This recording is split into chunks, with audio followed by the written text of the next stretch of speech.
Estamos aqui na Avenida Paulista hoje, nesta manifestação que foi convocada por líderes evangélicos, e a pauta é pela liberdade, pela nação, pelo Estado Democrático de Direito, pela família, direitos humanos e todas as outras questões que eles sempre trazem. Pastor, eu queria que o pastor falasse os objetivos do movimento estar aqui hoje nesta manifestação na Avenida Paulista. Bom, vamos lá. O movimento ele tem uma importância de existência, que é levar a doutrinação e esclarecimento teológico do que diz respeito à união desses dois fatores, igreja e Estado. Ponto. Tá? Mas também sabe compreender que, ao mesmo tempo que não é permissível nem legítimo a união da igreja com o Estado para a defesa de interesses que são políticos e partidários, a gente sabe também a importância da relação do cidadão com o Estado no que diz respeito ao seu dever cívico e seu dever e o seu direito individual. Então, hoje nós temos aqui um direito de manifestação com pauta em cidadania e Constituição, que a gente não está aqui para interferir o político de ser político nem o Estado de exercer sua jurisprudência. Só que, detalhe, a igreja também está aí e ela também vem sendo usada como veículo, um instrumento dessas defesas de interesses que são políticos e partidários, que a gente sabe que tudo desemboca no mesmo ponto, entendeu? Arrecadação de votos, eleição e aquela confusão, né, que é o caos do debate ideológico. Então nós estamos hoje aqui para saber do povo se eles conseguem diferenciar isso, né? O direito deles estarem aqui para expressar sua cidadania e essa questão que não é direito, que é ilegítimo o uso da igreja para essa finalidade. Então nós estamos hoje aí para ver o que eles vão falar e, de novo, ouvir um monte de besteira.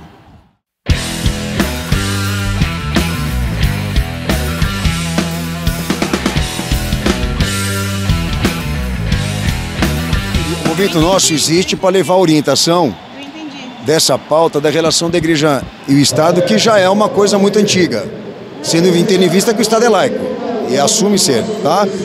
Mas o movimento também sabe que, ao mesmo tempo que a igreja não pode ser um instrumento de defesa de interesses nem políticos nem partidários, a gente sabe que o cidadão tem que ter uma relação com o Estado de dever moral, como também de direito e liberdade, como hoje aqui é legítimo, estão expressando isso. Só que grande parte daqueles que estão representando a direita hoje, eles estão usando a Igreja de Cristo para essa finalidade, o que não é bíblico. Não, grande parte deles estão, eu te confirmo. Quem são esses personagens que estão aí hoje? Sim. César Malafaia,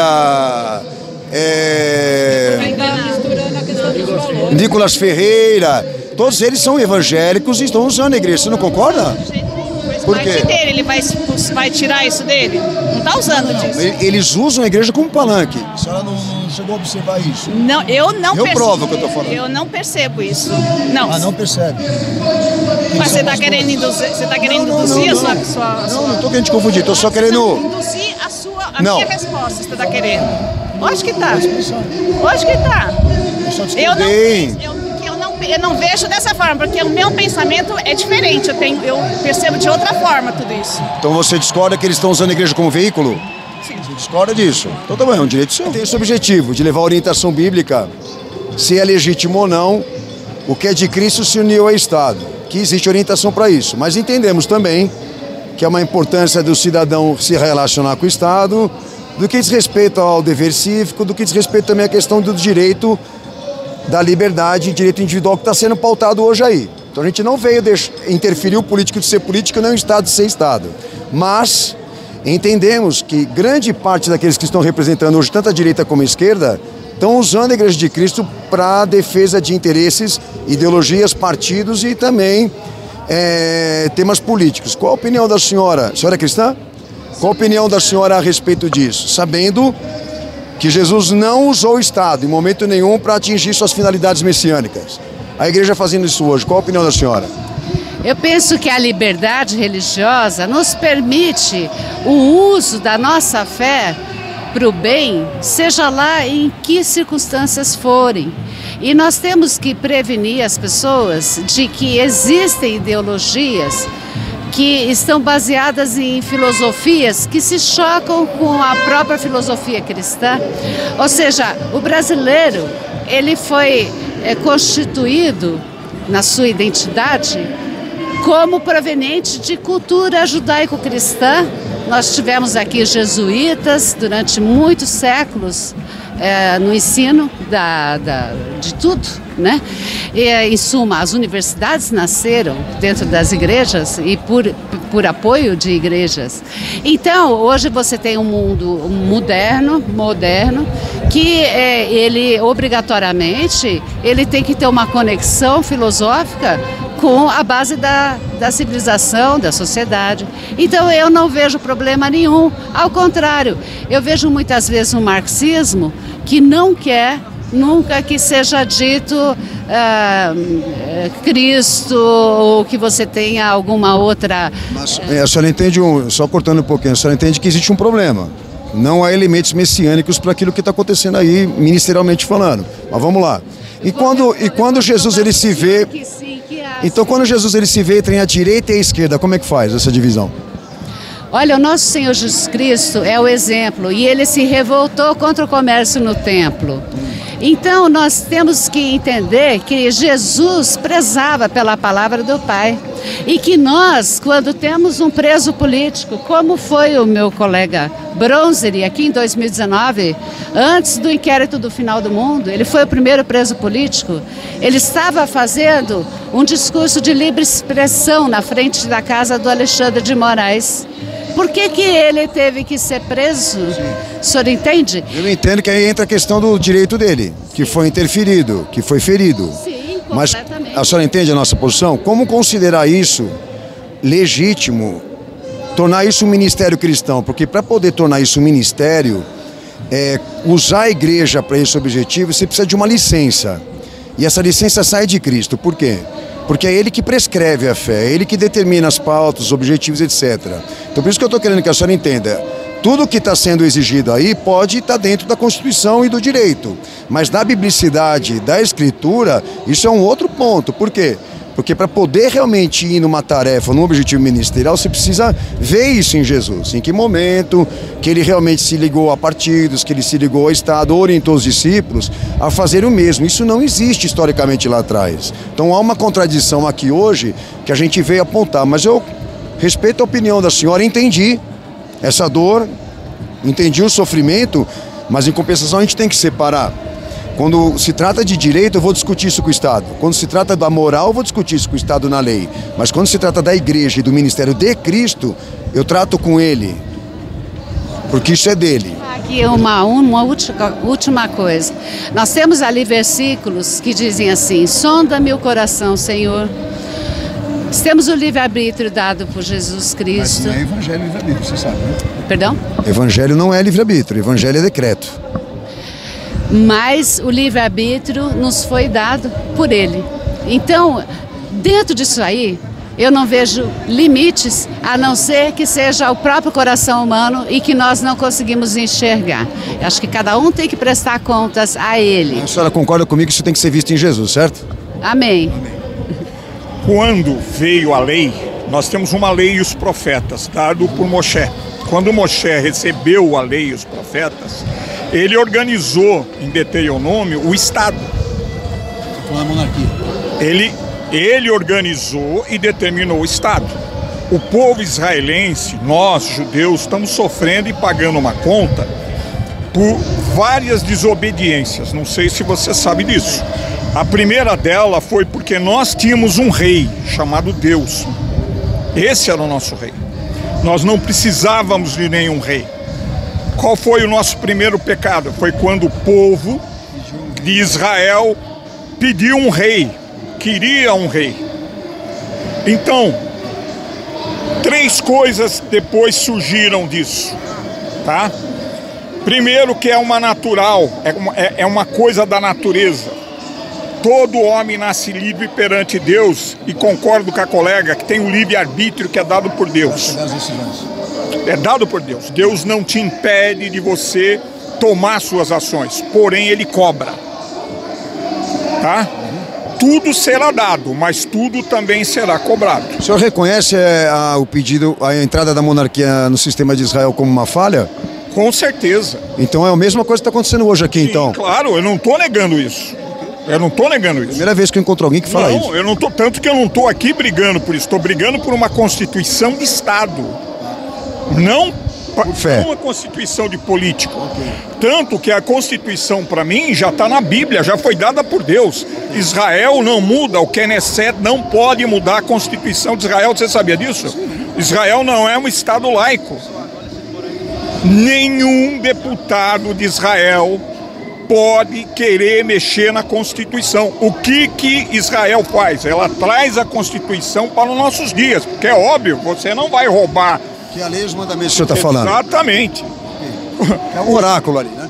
O mandamento, os 10 mandamentos, é o quê? É o esqueleto da Constituição que Deus nos cedeu. Só para eu poder entender o raciocínio do senhor. Então, o senhor reconhece que a mesma atitude de Israel, querer se politizar, se partidarizar por interesses materialistas e esquecer os mandamentos, a igreja está cometendo o mesmo erro hoje que está aí. O senhor reconhece isso? Claro, então o senhor entendeu nossa posição. E é por isso que eu estou brigando. Eu sou judeu raiz.